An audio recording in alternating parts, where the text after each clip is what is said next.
Jean-Louis Magnin me dit « Quel est ton rapport à la religion? Es-tu croyant, athée, anticlérical ?» Non, je suis athée. Pourtant, j'ai fait tout le parcours catholique, communion, confirmation, baptême, évidemment. La mort de mon père a signifié la fin de mon parcours avec la religion. Et c'était il y a 35 ans, donc autant vous dire que c'est un moment. Et même quand même quand j'étais en train de mourir dans l'attente de mes greffes, je me suis jamais réfugié dans la prière. Voilà, j'ai toujours cru en moi, en ma force et en celle de ceux qui m'entouraient, c'est-à-dire ma mère et Mélissa. Mais non, j'ai jamais été religieux. Clément me dit « Les stats de Mbappé à Madrid sont très bonnes. Pourtant, certains commentateurs sont sceptiques concernant sa saison. Est-ce qu'on peut dire que Mbappé a réussi sa première année ?» Il faut comprendre que Mbappé ne fera jamais l'unanimité en France, c'est comme ça. Alors c'est peut-être aussi un peu de sa faute sur certaines sorties médiatiques qui ont été mal comprises ou mal maîtrisées. Voilà, l'année dernière, il a fait une saison à 45 buts et on a dit qu'il avait fait une année de merde. Donc voilà, à partir de là, il en est à 31 ou 32 buts, je crois. Après, cette année, il faut bien faire le distinguo entre la saison de Mbappé et la saison du Real. Il arrive dans une équipe du Real qui, encore une fois, est bien moins forte que celle de l'année dernière, du fait de la retraite de Kroos et de la cascade de blessures sans précédent qu'il y a eu, notamment en défense. Carvajal, Militao, Alaba, t'as déjà 3 croisés sur le tas. T'as encore Mendy qui s'est blessé à l'Atlético en Ligue des Champions. C'est une équipe qui joue mal. Et franchement, par exemple, le match à Villarreal, c'est le doublé de Mbappé qui les sauve et qui leur offre la victoire et qui leur permet d'être toujours en course pour le titre dans la Liga, même si je pense que Barcelone est beaucoup plus fort et que Barcelone finira par être champion. Et puis voilà, et puis t'as la Ligue des Champions où ce club a l'air effectivement d'être immortel et de pouvoir passer à travers les balles à chaque fois de tout le monde. Mais la possibilité, voire la probabilité que la première année de Mbappé au Real se fasse sans titre, elle est très forte. De toute façon, il ne faut pas se leurrer pour les journalistes à 2 balles et les observateurs haineux, ce sera forcément de sa faute. Sauf que le mec, il aura mis certainement 40 buts cette année. Je pense que dans la mauvaise saison du Real, le comportement de Mbappé, qui en plus est arrivé au club au début de la saison, me paraît être une des rares satisfactions du club cette année. Geoffrey Gagneur me dit « D'un côté, on interdit aux mères voilées d'accompagner les enfants aux sorties scolaires, et dans le foot, on laisse les joueurs faire des prières en entrant sur le terrain, ou bien rompre le jeûne en cours de match.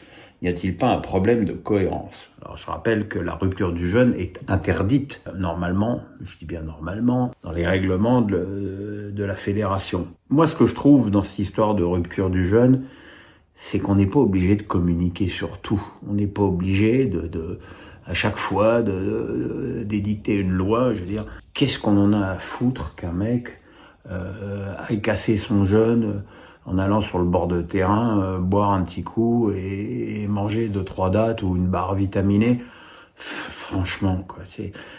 Est-ce que c'est pas vraiment créer des problèmes là où il y en a pas, monter les gens les uns contre les autres?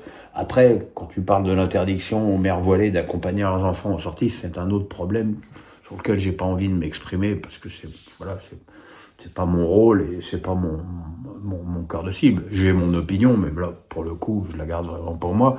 Mais franchement, la rupture du jeûne, vous voyez, contre le match contre Dortmund, le LOSC a distribué aux stadiers je pense que c'était des dates pour casser le jeûne. Donc tu peux casser le jeûne quand t'es stadier, tu peux pas casser le jeûne quand t'es joueur. Enfin, ça n'a pas de sens. Ça n'a pas de sens, mais arrêtons de vouloir légiférer sur tous les sujets. Arrêtons de vouloir faire des lois pour tout. Voilà, t'es musulman, c'est l'heure de casser le jeûne. Hop, tu bois un petit coup, tu manges 2-3 dates. cric-crac dans ma baraque et personne va en faire un fromage, quoi. On peut casser le jeûne avec du fromage aussi, d'ailleurs. Art Bohème, pour revenir sur cette histoire de penalty refusé à Alvarez en Ligue des Champions, nous avons revu les images, notamment celle du penalty accordé à Messi en finale de la Coupe du Monde contre la France, où la faute semblait encore plus évidente. Qu'en penses-tu ?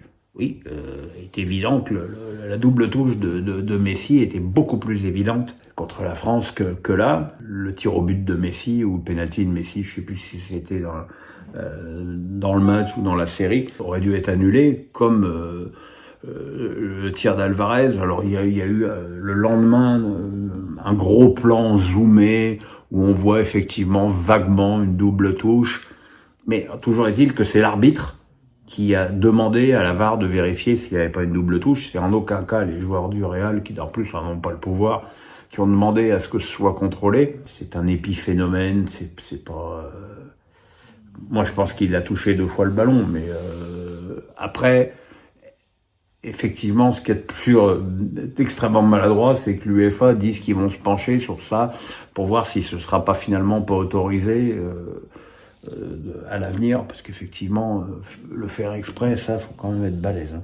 Gaudi44 me dit, toi qui as pour habitude de faire des vidéos YouTube chaque lundi et après les gros matchs, as-tu déjà pensé à faire un live pour répondre aux questions en direct ?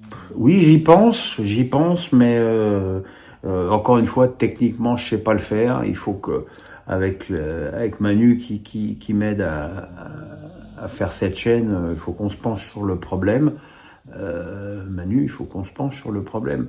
Le problème, c'est que il y a tellement de matchs, j'ai déjà tellement de vidéos à faire que j'ai pas tellement le temps. Et puis faire un live, oui, mais quand si je fais un face un Pierrot, je vais pas faire un live le lundi soir pour redire ce que j'aurais dit dans mes vidéos. Voilà, c'est pas si simple, mais effectivement, un jour on y arrivera. Vince me dit, que pensez-vous de la caricature de Cyril Hanouna faite par LFI ? Je pense que la référence aux affiches antisémites des nazis, elle est tellement évidente visuellement que c'en est d'ailleurs extrêmement choquant. Après, il y a 2 solutions. Soit c'est fait exprès, c'est honteux.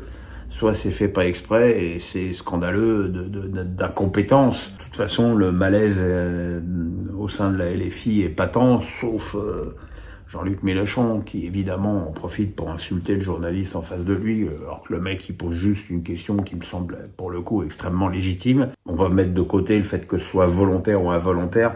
L'affiche elle est scandaleuse, l'affiche elle met une cible sur quelqu'un. Après, qu'on soit d'accord ou pas d'accord avec ce que dit et fait Hanouna, sur les opinions politiques que véhicule Hanouna, ça je veux bien l'entendre totalement. Mais pas comme ça, quoi. Pas comme ça. Et j'ai fait un tweet où j'ai mis juste l'affiche d'Hanouna et l'affiche du juif des années 40 en mettant non rien et un petit emoji qui vomit. Et évidemment, je me suis pris des centaines de messages d'insultes de mecs de LFI ou de mecs qui ont des comptes avec des drapeaux palestiniens, comme si ça avait un rapport d'ailleurs entre la Palestine et une affiche antisémite s'inspirant du Troisième Reich. Ce qui m'a rassuré, c'est les milliers de likes que j'ai eus.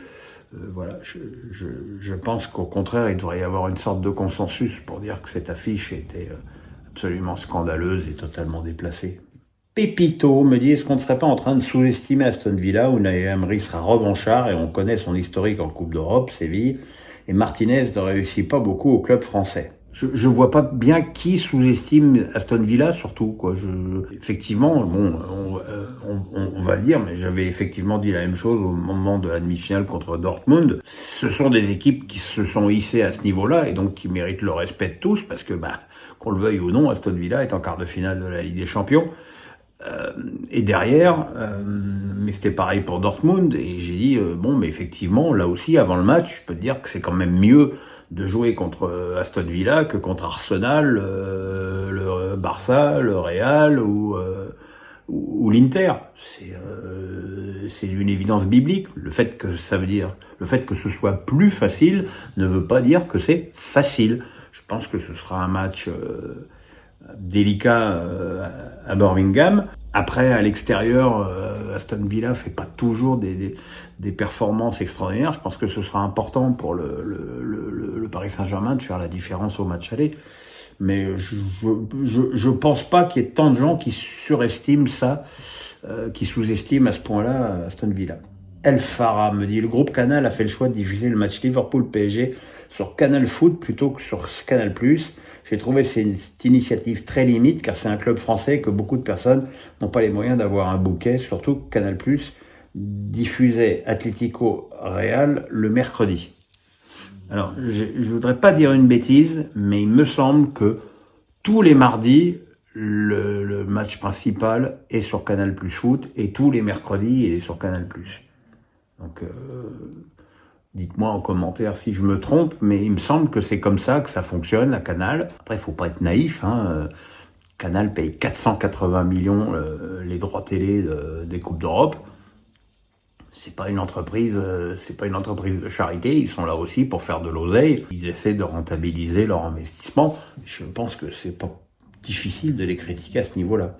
Pépito me dit, la mauvaise relation entre Vinicius et Mbappé et Vinicius Bellingham peut-elle coûter cher au Real Madrid sur sa fin de saison? Je dirais que c'est la mauvaise relation entre Vinicius et l'équipe. J'étais dans mon lit pour regarder le derby de Madrid en Ligue des Champions. Et j'ai râlé, mais combien de fois j'ai râlé sur Vinicius, qui lui, alors là pour le coup, d'habitude il y a plein de matchs où il fait pas de passe à Mbappé. Là, dans ce match-là, il a fait de passe à personne. Il faisait sa popote sur son côté gauche. Il essayait l'exploit sur chacun de ses ballons.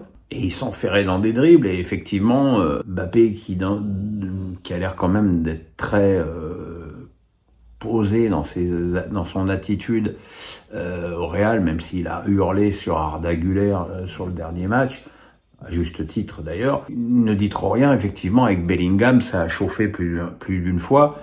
Et d'ailleurs, Ancelotti a tranché puisqu'il a sorti Vinicius avant la série de tirs au but et il l'a mis sur le banc à Villarreal ce week-end.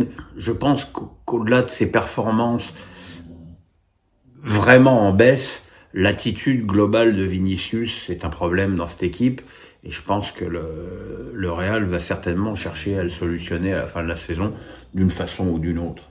Gigi me dit, comment expliquer que malgré l'accumulation des matchs, il n'y a aucun blessé au PSG? Le turnover incessant est-il la clé? Oui, c'est sûr que ça doit jouer. Je pense que Luis Enrique gère effectivement son effectif à merveille avec, je sais pas, je dis ça, mais je suis sûr que c'est le cas. Il y a évidemment des stats qui sont faites sur le temps de jeu de chacun, le rendement de chacun. De toute façon, maintenant, les joueurs ont tous GPS et on a tous des données extrêmement poussées sur les joueurs. Et effectivement, après, il faut pas aussi se leurrer, il y a aussi une question de réussite. T'as des saisons comme ça où t'as aucun blessé. Et puis t'as des saisons où tu sais pas pourquoi la malchance s'accumule, t'as un croisé par-ci, un croisé par-là, un claquage, une élongation, une pubalgie, et voilà, et tu te retrouves à faire une saison avec 4 ou 5 titulaires en moins. Voilà, la saison n'est pas encore finie, il y a encore beaucoup de matchs pour le PSG, mais pour l'instant, c'est vrai que là aussi, à ce niveau-là, c'est un triomphe.